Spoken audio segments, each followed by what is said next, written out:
नमस्कार, स्वागत आहे तुमचं आपल्या स्पाइस खाण्या चॅनलमध्ये। तर आज आपण गुढीपाडवा स्पेशल एकदम झटपट तयार होणारी मिठाई बनवलेली आहे। तर त्यासाठी आता आपण सुरुवात केलेली आहे। तर त्या अगोदर मी तुम्हाला एक छोटीशी रिक्वेस्ट करते, तुम्ही जर आपल्या चॅनलवर नवीन असाल तर प्लीज चॅनलला सबस्क्राईब करा आणि व्हिडिओ खूप छोटा बनवला आहे त्यामुळे व्हिडिओ स्किप न करता पूर्ण व्हिडिओ पहा। आता आपण घेतलेलं आहे अर्धा लिटर दूध आणि दुधात आपण हे पातेल्यामध्ये उकळत ठेवलेलं आहे।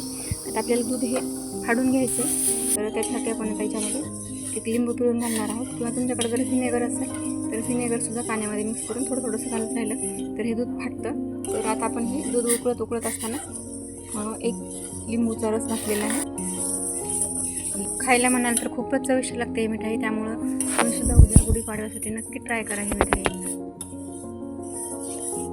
आता आपण वरतून थोडंसं व्हिनेगरसुद्धा पाण्यामध्ये मिक्स करून थोडंसं घालत आहोत आणि दूध हलवत राहायचं। आता आपली दूध फाटण्याची प्रक्रिया जवळपास होत आलेली आहे। तर आपल्याला हेच परफेक्ट पाहिजे आपण जी मिठाई बनवणार आहे त्यासाठी। तर आता आपलं जवळपास हे पनीर तयार झालेलं आहे अर्धवट।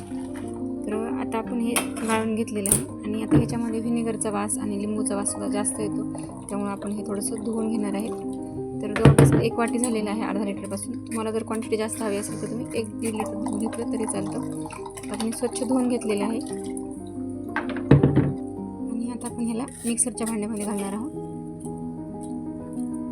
आता हे 1 वाटी आहे, तर त्यासाठी आपण 2 ते 3 चमचे साखर घातलेली आहे आणि आता आपण हे मिक्सरमध्ये बारीक वाटून घेणार आहे, म्हणजे आपल्याला याची मिठाई बनवण्यासाठी परफेक्ट टेक्स्चर येईल। तर आता आपण पॅन घेतलेला आहे, पॅन आता गॅसवर ठेवलेला आहे। थोडंसं अर्धा चमचा आपण तूप घेतलेलं आहे, तूप थोडंसं खाली पसरवून घ्यायचं। आता आपण मिक्सरमध्ये वाटलेलं जे पनीर आहे तर ते घालून घ्यायचं। आपण साखर पण त्याच्यामध्ये ॲड केलेली आहे, त्यामुळे आता वरतून आपल्याला साखर घालण्याची अजिबात गरज पडणार नाही। आता आपण वरतून 2 ते 3 चमचे दूध पावडर घातलेली आहे, म्हणजे याला बाइंडिंग जे आहे ना ते व्यवस्थित येईल आणि त्याची जी मिठाई बनवतो ना आपण तर ते व्यवस्थित बांधले जाईल।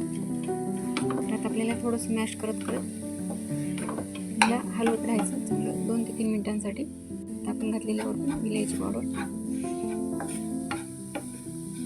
खूप झटपट होणारी आहे आणि चवीला खूपच अप्रतिम लागते, त्यामुळे तुम्ही सुद्धा उद्या गुढीपाडव्यासाठी जर मिठाई बनवणार असाल ना तर ही मिठाई नक्की ट्राय करा।